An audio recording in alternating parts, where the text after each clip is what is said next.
importancia del Teatro Machó está dada simplemente por el hecho de que tú, donde vayas, menciones el Teatro Machó y todo el mundo sepa a qué nos estamos refiriendo. Tenemos que pensar en un San José chato, o sea, las edificaciones eran todas prácticamente de una planta, y entonces comenzar a ver cómo se levantaba esta mole, ¿verdad? Tiene que haber sido algo que impresionó a toda la población. Aquí lo que hay que reivindicar es a una mujer en momentos que la mujer no tenía derecho, porque si no hubiera tenido la decisión Filomena, no teníamos este teatro que es uno de los símbolos de San José. La última actuación de Carlos Gardel en Uruguay fue acá. El público quedó en la calle, no pudo ingresar, y entonces al finalizar la actuación, Gardel pidió una silla y cantó 2 canciones en la vereda frente al público que estaba en la plaza, ¿no? Nadie puede imaginar en San José, sobre todo San José de Mayo, su vida alejada del teatro.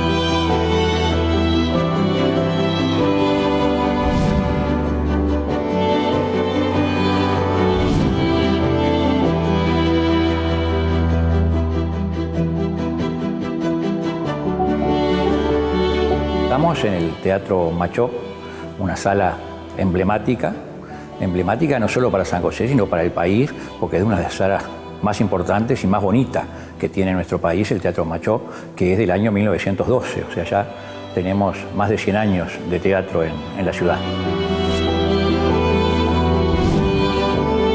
Bueno, el teatro, hay una serie de anécdotas de cómo surgió. El teatro lleva el nombre de Bartolomé Machó. Bartolomé Machó, descendiente de italianos, era un fuerte hacendado de la zona Rincón del Pino. Entonces él fallece en el año 1900 y a la viuda tiene la idea de construirle un gran panteón en el cementerio local. Ahí tenemos la actuación de Rafael Sierra, que era el yerno de Bartolomé Machó, quien dice, doña Filomena, no tiene mucho sentido recordar a Bartolomé Machó entre los muertos. Vamos a tratar de recordarlos entre los vivos, y ahí surge la idea de este teatro, que su idea original era muchísimo, era monumental. Iba a ser un teatro de estilo italiano, por supuesto, como pero que en el momento actual ocupa media manzana. El proyecto original era ocupar toda la manzana. Después, por razones económicas, se redujo, se achicó. De cualquier manera, el teatro costó muchísimo más de lo que don Rafael Sierra le había dicho a la familia que iba a costar originalmente, y eso no dejó de desencadenar algunos problemas también familiares, porque cómo gastaba don Rafael el peculio de la familia, digamos, el patrimonio de la familia.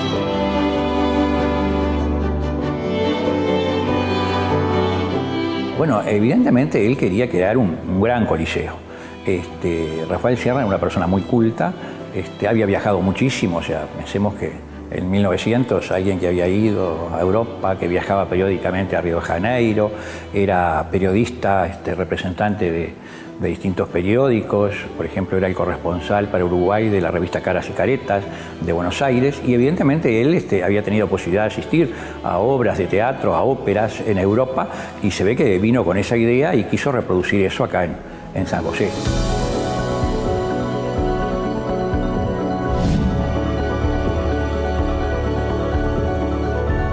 Están los planos y están los esquemas y los dibujos de lo que iba a ser ese teatro original, que después por razones económicas se redujo a la mitad.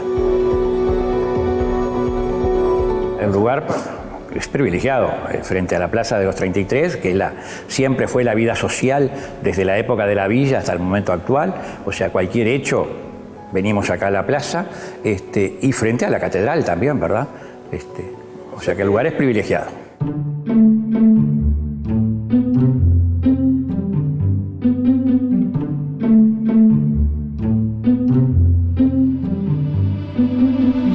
Tenemos que pensar en un San José chato, o sea, las edificaciones eran todas prácticamente de una planta, la excepción era una casa acá a media cuadra de 2 plantas, pero después era una ciudad baja donde incluso había gran cantidad de ranchos. Entonces, comenzar a ver cómo se levantaba esta mole, ¿verdad? Tiene que haber sido algo que impresionó a toda la población.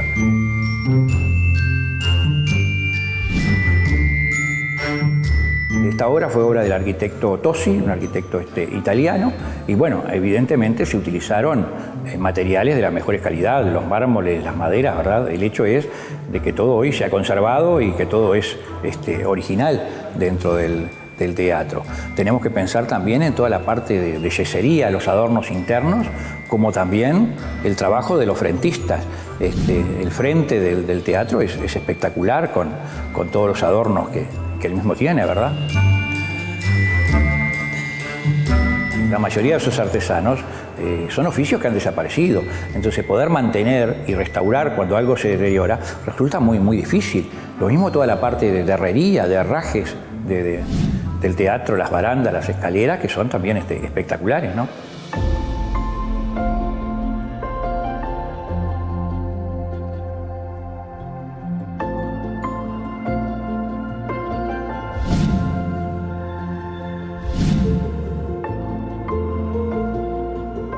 Bueno, lo que estamos viendo es un cuadro del pintor italiano Lino Di Netto. Lino Di Netto en el momento actual es uno de los pintores italianos más cotizados, creo que ya anda por los 86 años. Y Lino Di Netto llegó a Uruguay en la década de 1950 para pintar la iglesia del Cordón de Montevideo. No se pone de acuerdo con el cura y el cura de acá de San José lo trae y pinta todos los frescos de la Basílica Catedral de San José de Mayo.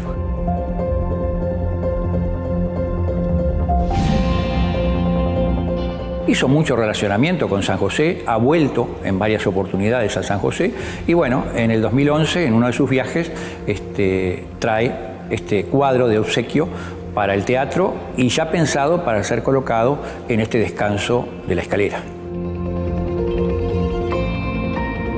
Además, eso coincidió, si no me equivoco, con una gran exposición de Lino Di Netto que se hizo en el Museo de Bellas Artes de Montevideo, una parte, la otra acá en San José y la otra en la capilla de Jacksonville. Si uno va a la Basílica Catedral y ve los muros de la Basílica Catedral, ve las pinturas de la década de 1950 y luego viene y ve esto, puede ver toda la evolución, ¿no?, del artista en estos 60 años. O sea, las pinturas de la catedral son de una persona de 20 años. Acá estamos hablando ya de una persona que en aquel momento tenía más de 70 años, ¿verdad? Entonces hay una evolución lógica, ¿no?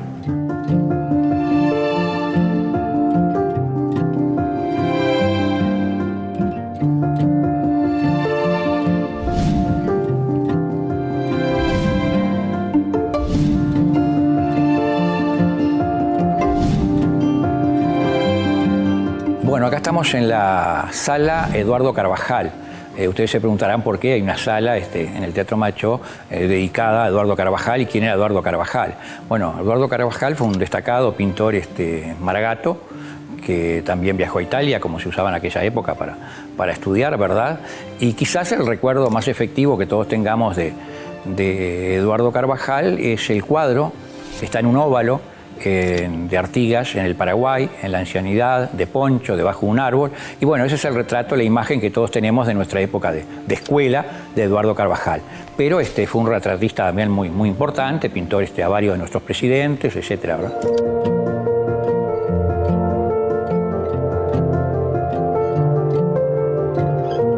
Tiene un uso multipropósito, desde charlas, conferencias, a dar clase acá de pronto. A veces se reúne el gabinete municipal, también acá. O sea, es una sala de multipropósito. En sus orígenes, las 2 salas con las que cuenta el teatro se realizaron pensando en la celebración de fiestas, banquetes, ese tipo de de situaciones, ¿verdad? Porque pensemos que también la sala principal se utilizaba como sala de baile. Entonces acá se hacía el complemento, digamos.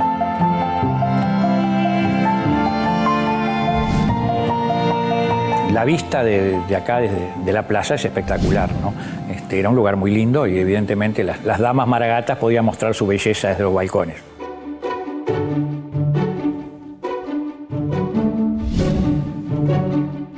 Bueno, y lo que está al fondo es un dibujo de lo que en un principio iba a ser el Teatro Machó, ¿verdad? Que yo le decía que iba a ocupar toda la manzana.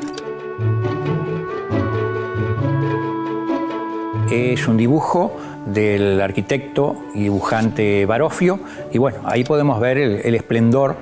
Si hoy nos deslumbra el Teatro Machó, pensemos lo que hubiera sido un edificio del doble de sus dimensiones. Obviamente, por razones económicas, era totalmente inviable, ¿verdad? Imposible de realizar.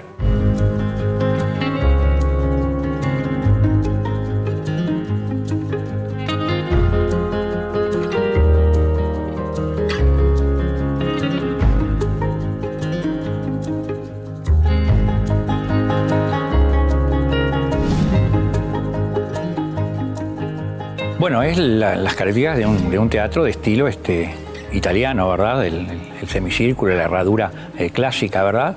Con un telón de boca de terciopelo. Y todos los elementos, como yo les decía, son originales. Las butacas, las tulipas, un foso con agua debajo del escenario para resaltar la acústica, que es excelente, y un piso que en su momento tuvo un mecanismo que lo elevaba a la altura del escenario. Se quitaban las butacas y acá se hacían los famosos bailes, sobre todo el baile del 25 de agosto, de presentación de las maragatas en sociedad, se hacía acá en el Teatro Machó.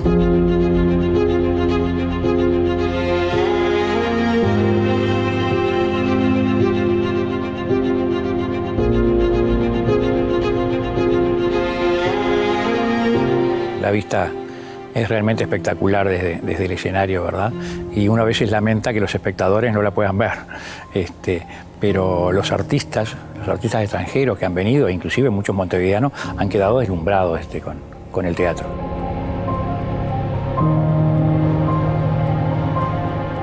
Desde Sambucetti, dirigiendo la Orquesta Nacional el día de la inauguración, a Zorrilla San Martín declamando, a Rubén Darío, unos pocos días después, al mes siguiente de la inauguración, también vino acá a recitar y a contar anécdotas. Bueno, tenemos que tener en cuenta que la última actuación de Carlos Gardel en Uruguay fue acá. Una actuación a sala totalmente llena, el público quedó en la calle, no pudo ingresar, y entonces al finalizar la actuación Gardel pidió una silla y cantó 2 canciones en la vereda frente al público que estaba en la plaza, ¿no? Y es la última actuación de Gardel en el Uruguay.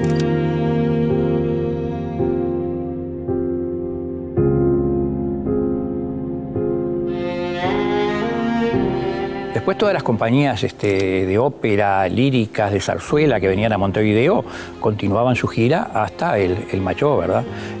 Todos los artistas, los argentinos creo que estuvieron todos, desde Sandrini a la Andricina, a todos los grupos folclóricos, no sé, Gina María Hidalgo, los Nocheros, los de Suquía, no sé, pero todos los artistas argentinos han estado acá y bueno, y todo lo mejor del teatro uruguayo también ha pisado Amalia La Vega, que era una artista, una señora muy tímida, que solamente cantaba en las fonoplateas de las emisoras de aquella época y solamente grababa discos, ¿verdad? Bueno, una de las pocas actuaciones en público de ella fue acá en el Teatro Machó y bueno, yo era muy joven, pero tuve la suerte de poder ver y escuchar a Amalia La Vega acá en el Teatro Machó.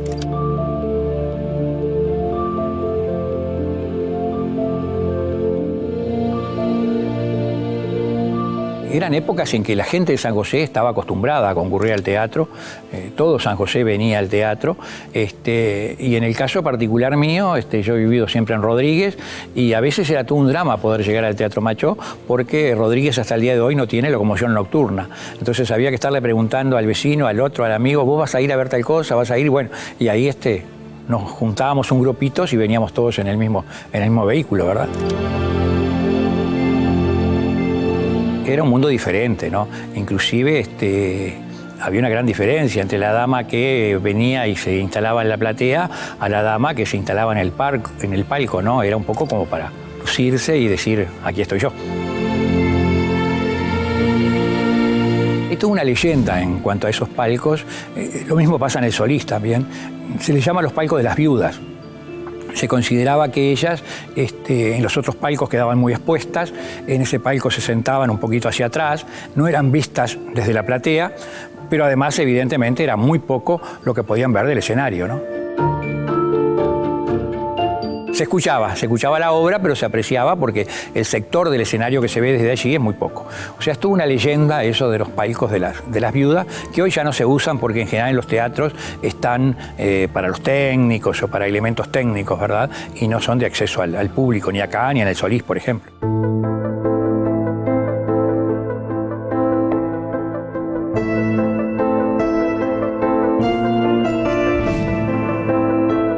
Bueno, lo que está detrás mío es el palco del gobierno municipal, o sea, es el palco reservado al señor intendente, y en este caso ahora la señora intendente, y las autoridades departamentales.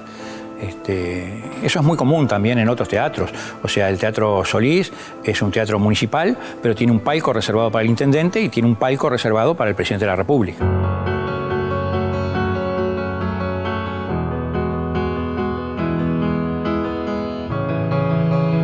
Lo que es importante es que todos los elementos son los originales. Tenemos los elementos de cuando se inauguró el teatro. Inclusive si nosotros miramos las tulipas que están acá en la zona del sector del medio son las originales del Teatro Machó. En cambio, si nos vamos a las tulipas que están hoy en el Gallinero, vemos que hay algunas que no son tan redondeadas, cuyos ángulos son más rectos, es porque faltaban tulipas y entonces se trajeron las tulipas de lo que está aquí a una cuadra, que fue el Teatro Balbona y luego el Teatro Nacional de acá de San José.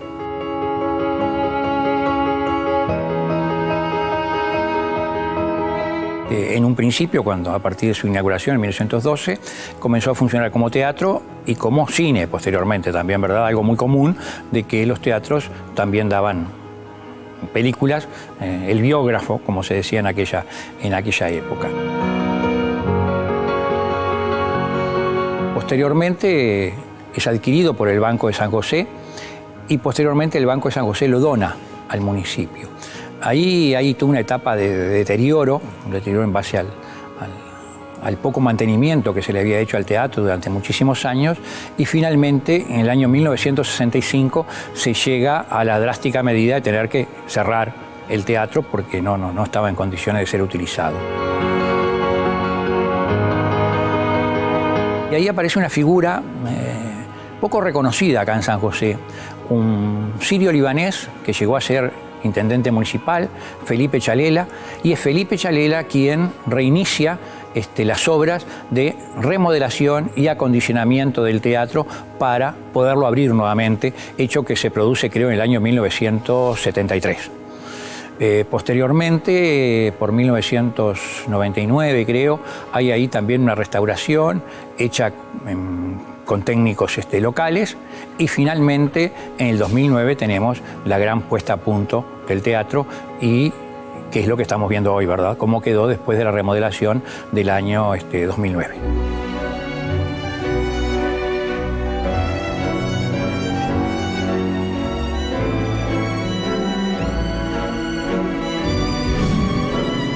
Realmente la araña reina, sobre todo, es una araña de cristal de Murano, tiene más de 100 bombillas y bueno, y en este momento no está iluminada a tope, ¿verdad? La pusimos ahí a media luz, pero realmente es espectacular.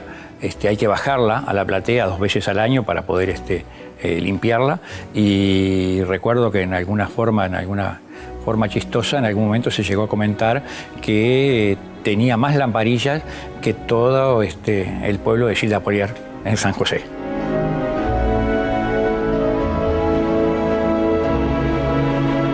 Estamos hablando de un Uruguay de la época de las vacas gordas, donde había una sociedad generalmente eran o hacendados o comerciantes que disfrutaban de excelentes niveles económicos. Era la época del viaje a Europa con todas las empleadas, las mucamas y la vaca arriba del barco para tener leche fresca. Un Uruguay que ya no es. El telón es lo otro que a mí me llama la atención, el color del telón, el terciopelo, ¿verdad? Y el monograma que está encima de Teatro Machó. Inclusive este escenario tenía a ambos lados dos cariátides que, no sé, en algún momento desaparecieron, no sé cuál fue el destino de esas cariátides, pero el hecho es que hoy ya no están. Estamos hablando de una época en que a veces la decoración era un poco abusiva, invasiva, ¿verdad?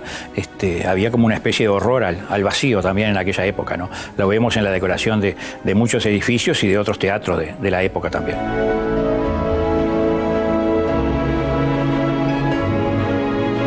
Bueno, la araña es evidentemente el centro de la sala, ¿verdad?, cuando uno ingresa, pero rodeando esa sala vemos un trabajo de artesanos de aquella época, trabajos en yeso, ¿verdad?, y dorados a la hoja. Yo no soy técnico ni experto en la materia, pero evidentemente son trabajos muy, muy finos, muy delicados.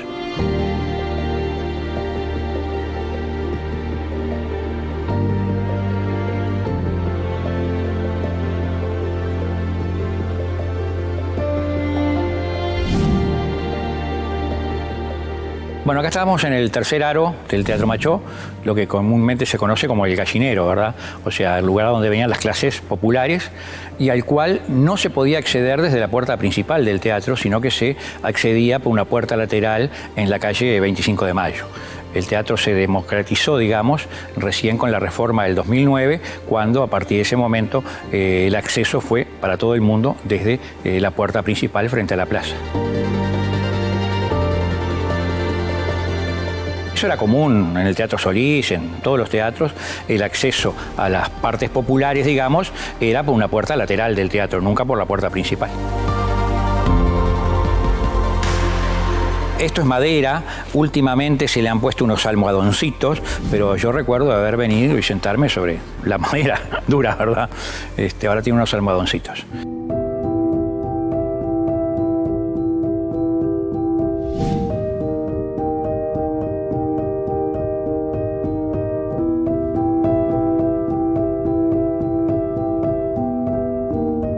El teatro, obviamente, ya no quedaban los creadores del teatro, ¿no? Ya habían fallecido. Pasa a manos un contrato con la empresa Glusman, que se encargaba del cine en todo el Uruguay.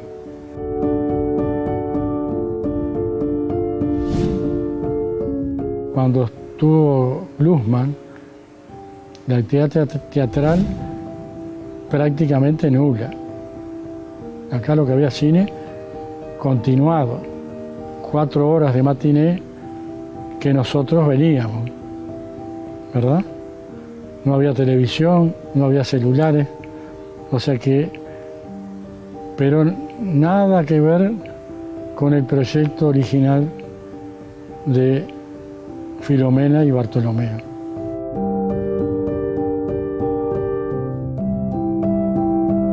La gente de San José considera el teatro como suyo. Es así. Nadie puede imaginar en San José, sobre todo San José de Mayo, su vida alejada del teatro. Vamos al teatro. Ni siquiera dicen al Machó, ¿verdad? Ya ni siquiera miran la luz de arriba. Antes, que no molestaba nada, de cualquier lugar de la ciudad se veía la luz roja prendida, vamos al teatro, ¿no? Entonces la gente tiene incorporado en su vida que el teatro es suyo.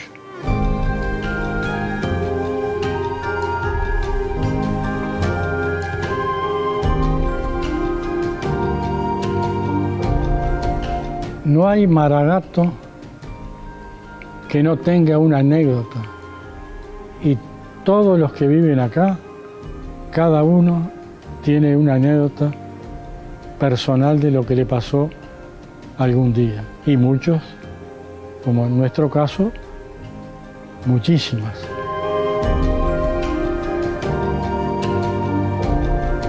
Una que yo, por razones de edad, no vi, pero supongo que era de las más famosas, Fecha Patria. Era un 25 de agosto. El teatro lleno, autoridades, pueblo, lleno el teatro. No cabía un alfiler. Y la obra teatral era el desembarco de los llamados 33 orientales.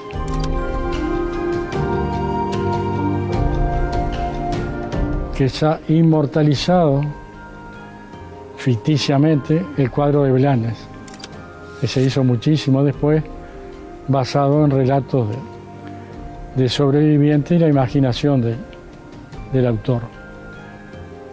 La imagen es, que todos saben, Lavalleja, bueno, libertad o muerte, Lavalleja sí, y así termina la obra.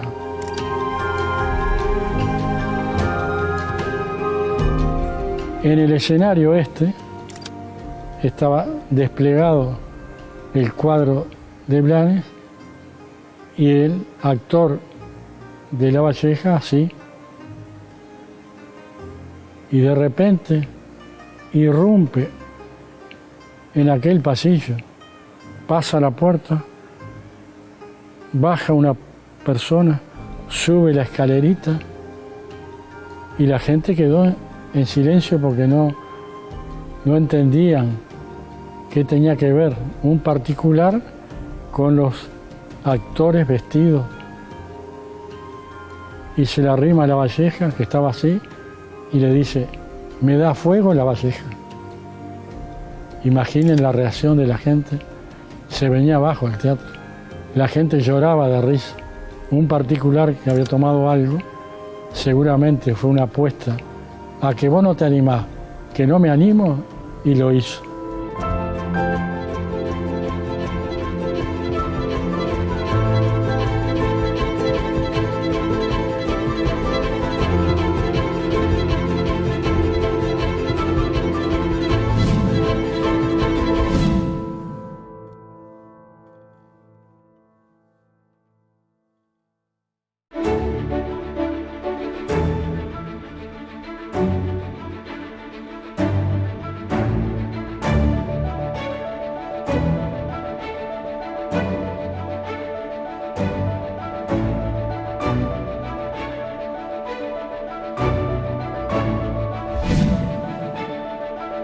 Estamos en el Espacio Cultural de San José, que es la Dirección Departamental de Cultura de San José, donde funcionan las oficinas administrativas de la Dirección de Cultura, pero además hay una sala de exposición permanentes, hay salas para charlas, conferencias, son varias salas de exposiciones, y estamos en el predio contiguo al actual Teatro Machó, o sea, parte de lo que en un principio iba a ser también parte del Teatro Machó. Luego, con el tiempo, esto pasó a ser el Banco de San José, que fue quien compró después el teatro, y luego finalmente el Banco de San José termina donando al municipio de San José el teatro.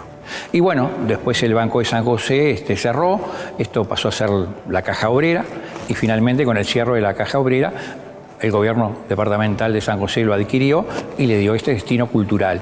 O sea que volvemos al viejo proyecto del yerno de Machó de que esto estuviese dedicado a la cultura.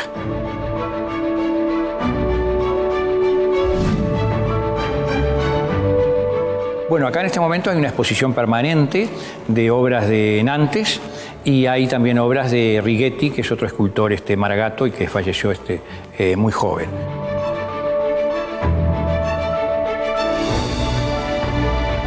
También tenemos como vestigios de lo que fue el Banco de San José parte del mostrador del banco y tenemos a su vez los retratos de los primeros integrantes de la primera comisión directiva del Banco de San José.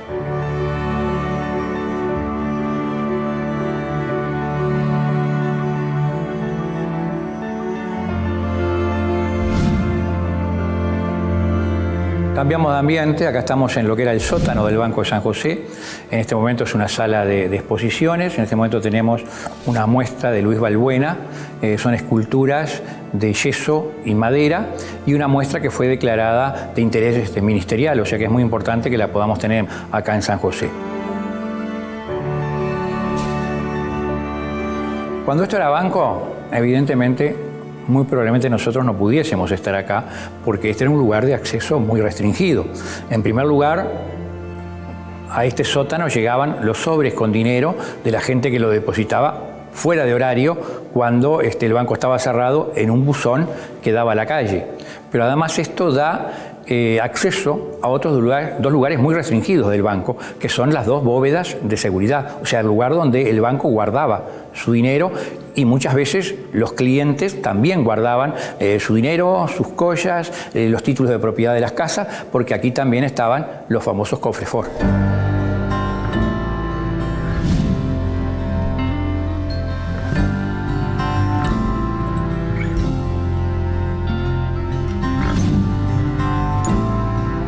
Esto es otra sala que hoy está destinada también a exposiciones temporales, pero es la sala de los famosos cofres Ford. O sea, la persona contrataba un cofre en el cual podía guardar dinero, joyas, los títulos de propiedad, ¿verdad? Y cada compartimento tenía dos llaves, una quedaba en poder del gerente del banco y la otra quedaba en poder del usuario. O sea que solamente se abrían en presencia del usuario y del gerente del banco. Era una manera segura, digamos, de tener custodiados sus valores los vecinos de San José.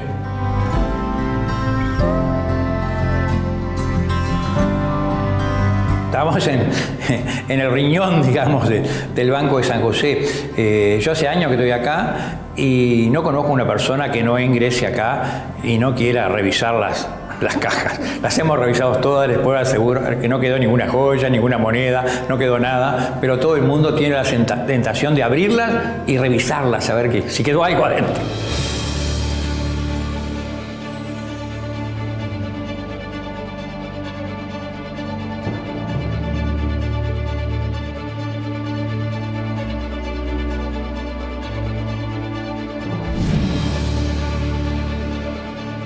Esta es la bóveda principal, quizás, donde se guardaba el dinero del Banco de San José y después del Banco de la Caja Obrera. Y hoy lo que se guarda acá es cultura. O sea, estamos en la sede del Museo de la Identidad Maragata, el primer museo virtual del país, en este caso dedicado a Hugo Nantes.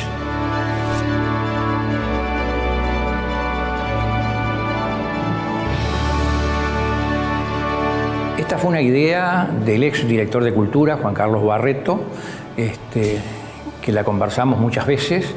En lo personal yo fui quien asesoré los distintos aspectos históricos y quien la pudo hacer realidad fue Marciano Durán y todo su equipo de colaboradores, que fueron los que brindaron todo el soporte técnico para que esto fuese una realidad, ¿verdad? Es una forma nueva, muy dinámica, uno queda inmerso dentro de las imágenes, forma parte, digamos, de las imágenes, e inclusive hay una parte donde se muestran cuadros de Nantes, donde los cuadros cobran vida, los personajes del cuadro se mueven, a veces amanece, a veces anochece, un barco se mueve y toca su sirena, o inclusive los personajes hablan. Uno de los cuadros emblemáticos de Nantes son las cholas, y bueno, la chola del cuadro habla, para eso conseguimos la voz de una actriz boliviana, y bueno, la chola habla.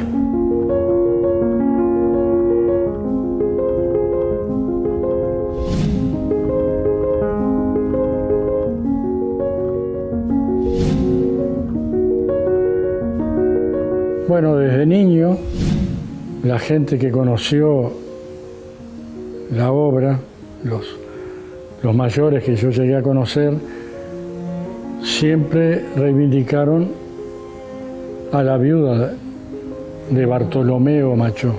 Bartolomeo es el nombre correcto, no es Bartolomé. Porque se le adjudicó el mérito de la obra a otra persona. Pero desde niño, siempre en los lugares donde me movía, cada vez que se tocaba el tema del teatro, pobre Filomena, pobre Filomena. Y en agosto de 1961, en una audición deportiva que no tenía nada que ver, como no había habido fútbol el domingo, el periodista y político Francisco Donato, Pancho Donato para los Maragatos, largó en pleno micrófono abierto: ¿y vos qué sabés? Y ahí empieza esta historia que me llevó 64 años reivindicar.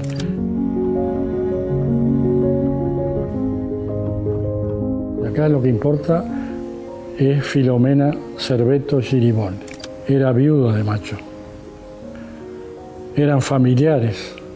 Ellos vienen en el momento que emigran, Italia no existía.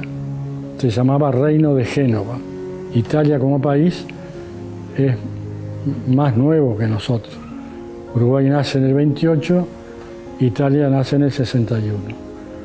Así que esta gente que viene, varias familias vienen al Uruguay, vienen a San José, compran tierras, muchas tierras, y se produce el matrimonio de estos parientes. Pero todos ellos, investigando en Italia, todos se cruzan alguna vez en la historia, todos parientes, apellidos de la zona que nosotros, los más veteranos, llamamos Rincón del Pino. Hoy la localidad se llama Rafael Peraz.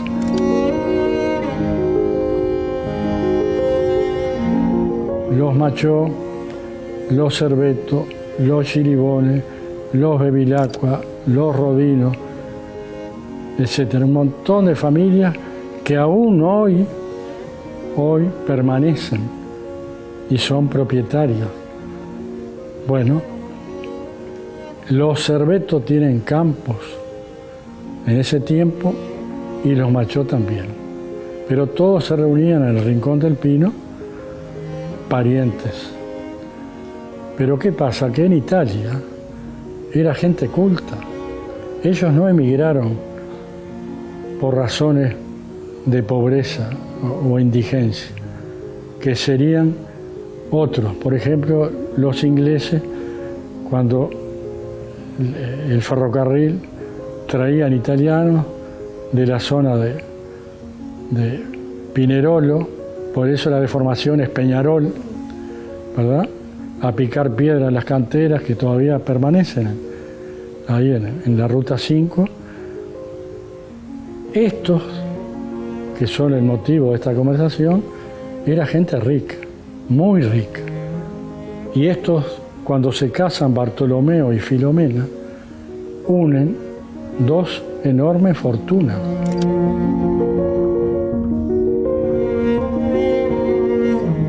Esta gente iba al teatro en Génova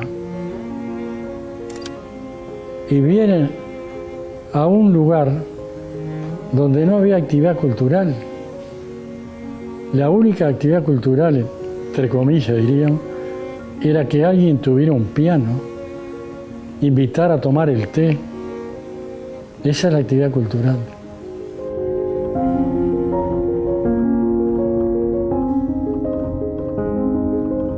Ellos decidieron hacer el teatro, el matrimonio.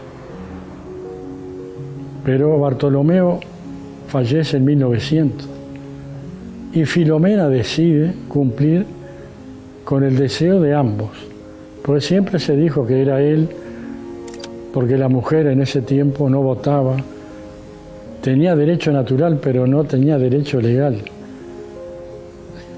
Quedaba en la casa, tenía que cuidar los hijos, no estudiaban. ¿Verdad?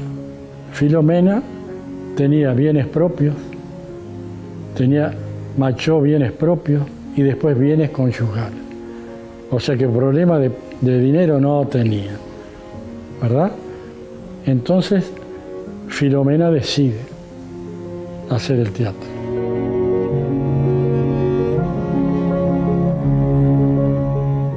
se presentan los planos. Después las gestiones no las puede hacer ella, porque la mujer quedaba reducida a su casa, la hacen algún familiar. Viaja a Italia, pero todo esto estaba coordinado por el arquitecto, ingeniero, la gente de la obra. O sea, lo que había que, la persona que viajaba, lo único que tenía que hacer era pagar, ¿verdad? Y nada más. Pero ella quieta en la casa, ¿verdad? Viendo cómo otros se autoatribuían y ella quietita.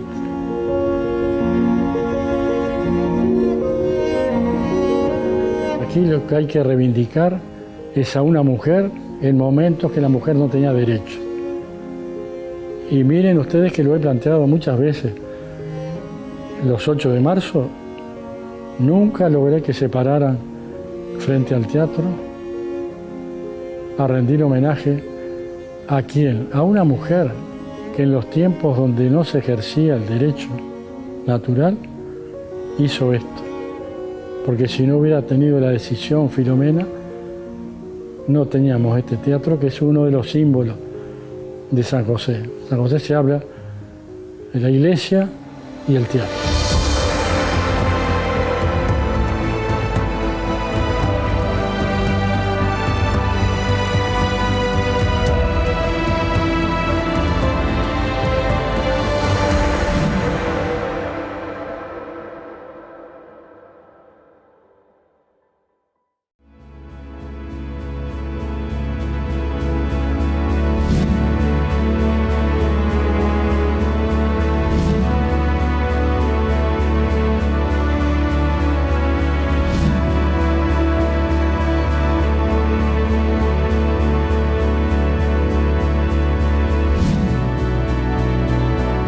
El piso que yo conocí estaba muy destruido. Tengo recuerdo de mi niñez este piso, pero muy maltratado. Es decir, no hubo mantenimiento. Siempre imaginé que en su original, porque esto era italiano, todo esto que hay acá fue traído de Italia, que era una maravilla. Lamentablemente el recuerdo que yo tengo era un piso destruido, diría. Después de remodelado no se va a tocar esto, ¿no? Queda como recuerdo, ¿no? No es el proyecto italiano. El teatro, los 2 teatros italianos en los que se basó el arquitecto italiano tenían este piso íntegro. De todas maneras, lo miro ahora, lo que se conserva, imagino la belleza del lugar que cubría todo el ingreso y toda esta parte.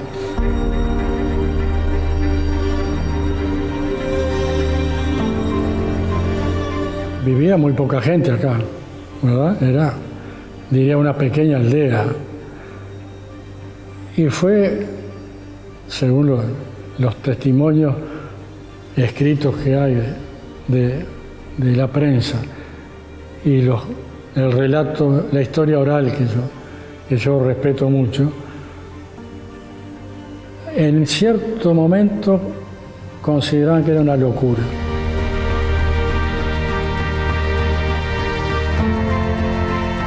Yo pienso que si alguna vez pensaron, los que pensaron que Filomena no estaba en sus cabales, yo le llamaría una sublime locura. Y me gustaría que el Uruguay tuviera más sublimes locuras como la de Filomena, porque atrás, muy cerca de este teatro, había un tambo. Así que cerremos los ojos, imaginemos que en el medio de la nada se empieza a levantar allá en el fondo de la historia esta maravilla.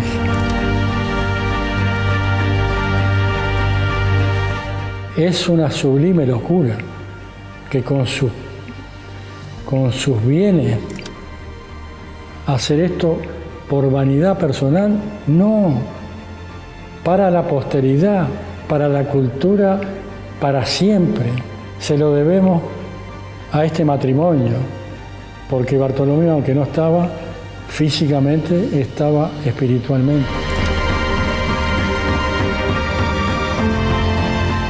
El piso, todo lo que hay acá, claro, lo traían en barcos.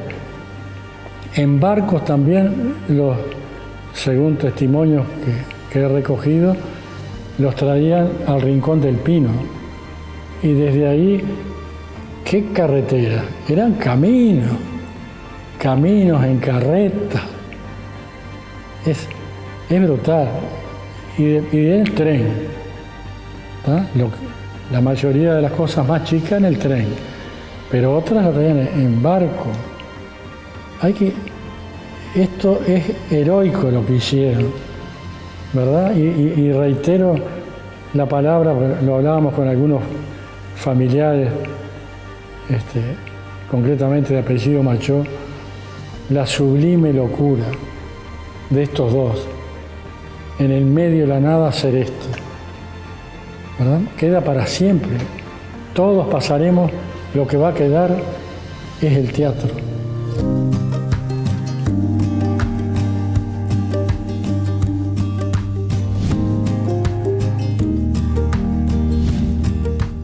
Siempre hay una historia oficial. En todos los países del mundo, y Uruguay también, tiene historias oficiales y son muy difíciles de cambiar. Los 33 no eran 33, no eran orientales, todo. ¿Quién va a cambiar eso? ¿Verdad?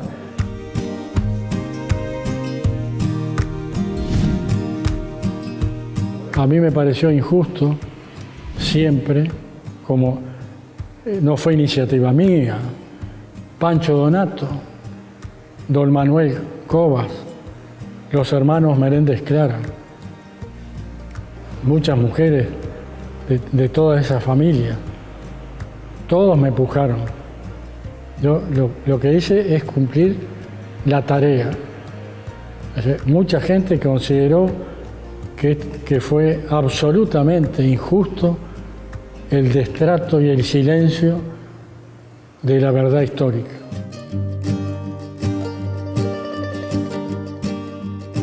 La intendencia anterior recogió la idea, la directora de Cultura, Celeste Verges, se puso el tema al hombro, la Junta Departamental lo aprobó y hoy está la Sala Mayor del Teatro con el nombre a la cual le debemos concretamente el teatro. Pero no olvidemos que había sido un sueño del matrimonio, de Bartolomeo y de Filomena. Tener esta placa acá reciente me llevó 64 años. Pero no importa lo que yo hice, lo que importa es esto. Tarea cumplida, el sueño hecho realidad. Y ahí está Filomena, vamos arriba.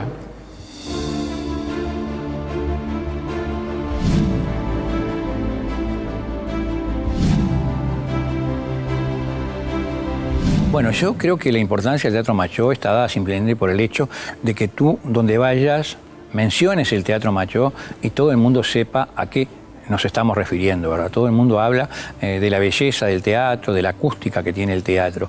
Y el teatro ha sido parte de la vida, digamos, de San José.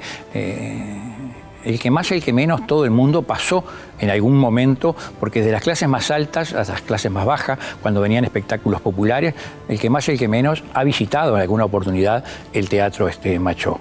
O sea que el Teatro Machó es parte de la vida de San José. Yo diría más, que es el corazón de San José. Y aquí yo quiero hacer una invitación, porque de la misma manera que todo el departamento de San José tiene el corazón abierto para todos aquellos que nos quieran visitar, yo creo que el Teatro Machó también tiene su corazón abierto para todos los que quieran venir.